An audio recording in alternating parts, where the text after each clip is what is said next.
RHI's Sociable City News brings you a snapshot of what's going on in nightlife around the world. Liliana Cortez provides a synopsis of trends, challenges, and innovation in cities that are creating safe and vibrant places for people to socialize. Now, introducing Liliana Live. I'm your host, Liliana Cortez. We'll be doing things a bit differently in this episode, but stay tuned to hear from our innovative leaders on how they help their cities adapt to its ever-changing environment, the importance of human interaction, and learn how the disabled community has experienced challenges and some unexpected benefits during the pandemic. From a 60,000-foot perspective, John Bodnovich's words, this pandemic has expedited trends that were already in place, bringing on new challenges, a reliance on technology, and urgency for financial relief, the need for a vaccine. The list goes on. With so many unanswered questions, how does a night manager help its city? For starters, if you've never heard of this term, a night manager serves as a liaison for the government, the hospitality business operators, and its community, helping balance public safety with economic development. The role of a night manager is not a one-size-fits-all, varying from city to city. So again, how does a night manager help its city, and more so during COVID? Here's Allison Harden, Nighttime Economy Manager for the city of Pittsburgh, Pennsylvania. The best way for a night manager to help move that forward is to be that hub in the wheel. Not that we are running the machine, but we're at least somewhere where everybody can kind of connect and share information. I think the best thing that anyone can do is try to walk in that other person's shoes. That's what I have to do as a night manager. I have to do that with our politicians. I have to do that with our planning department, with police, with businesses, with residents, and try and find some common ground. But I think the best way to engage people too is to build trust, and you can do that by really listening to them, helping them solve their problems, and that creates a connection. If you would like to learn more about the night manager's role, check out Allison's interview on YouTube. Now, let's expand on what Allison mentioned, somewhere where everyone can connect. While we may not be able to go back to normal, whatever that means nowadays, it's crucial to recognize and understand the value of human interaction.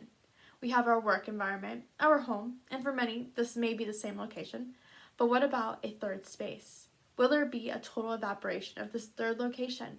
And how will socialization resume? John Bodnovich, Executive Director of the American Beverage Licensees, had this to say. The third quarter of 2021, there will be a rebound. You and I have discussed it. Others have talked about it. There's going to be a fair amount of pent up, I think, demand for people to get out and visit that third space, to just to take a breath and to step away from their dining room tables where they work and eat and do everything else in between. I don't think people are going to forget, anytime soon what this is like. And I do think that hospitality venues are going to have to adjust to that and really adjust to different levels of people's comfort. Maybe there will be people that are comfortable sitting in a part of a restaurant or a bar where they're elbow to elbow with people next to them. And maybe there will be others that still feel the need to have a 6-foot separation. And if anything, the entrepreneurial spirit, the hospitality spirit, the customer service spirit of a lot of these venues will meet that, and the owners will meet that, and the managers will meet that by making those accommodations. Because what are they if not hospitable, right? It's one of the RHI board members alluded to, about social distancing versus physical distancing. Such a great kind of perspective is that while we may need to be physically distant, we really still need to be socially in touch with one another. Such an insightful way to leave us, John. To learn more about John Bodnovich's role as Executive Director, be sure to check out his interview on YouTube. Now let's touch base on what John mentioned. Socially in touch.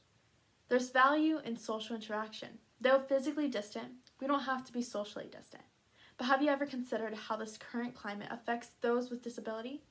John Samuel, CEO and founder of Abler360 says COVID has created new barriers for the blind and visually impaired community, such as those closures of roads and sidewalks for outdoor dining that become an obstacle when getting around those once familiar surroundings. Luckily, the shift in in-person dining to takeout has made it easier to access new cuisines with the greater digitalization of menus and home delivery services. Stay-at-home orders have even helped normalize online dating, giving people with a disability a chance at finding love. So here's John Samuel. I think that there is a feeling that everyone else is in the same boat. I often felt that I was restricted because of my lack, because I'm blind and I had a lack of mobility in terms of getting to different places.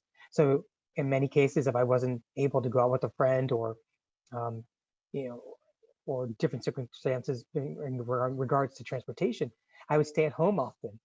But now everyone's at home and there's this feeling of like, well, I'm not missing out on anything because everyone's at home.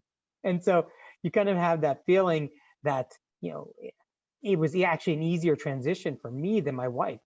My wife, who is sighted and has that freedom of going anywhere she wants, she's now restricted. Where I didn't have that feeling of, oh, I can no longer go out because I couldn't before.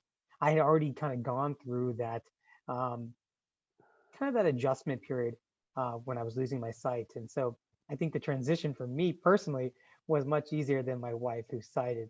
But I think that one of the things that we're seeing is a lot of people who are dating now. A lot of times are having that first encounter, that first date on a Zoom meeting or that type of online interaction. And I think that really bodes well for people who are blind or have a disability who don't necessarily want to disclose that on the first date, but to get to know somebody and share kind of in those the real things that make us all interested in one another. To learn more about John Samuel and the challenges and benefits he mentions, be sure to check out his interview on YouTube. That's all the time we have for today. I need to go tip my pizza delivery guy, but be sure to subscribe to the Sociable City Network and follow us at Sociable City on Twitter and Facebook. And if you didn't get enough of our speakers or simply want to learn more, head over to YouTube and with a quick search of Responsible Hospitality Institute, you will have full access to the interviews. Tune in next time. I'm Liliana.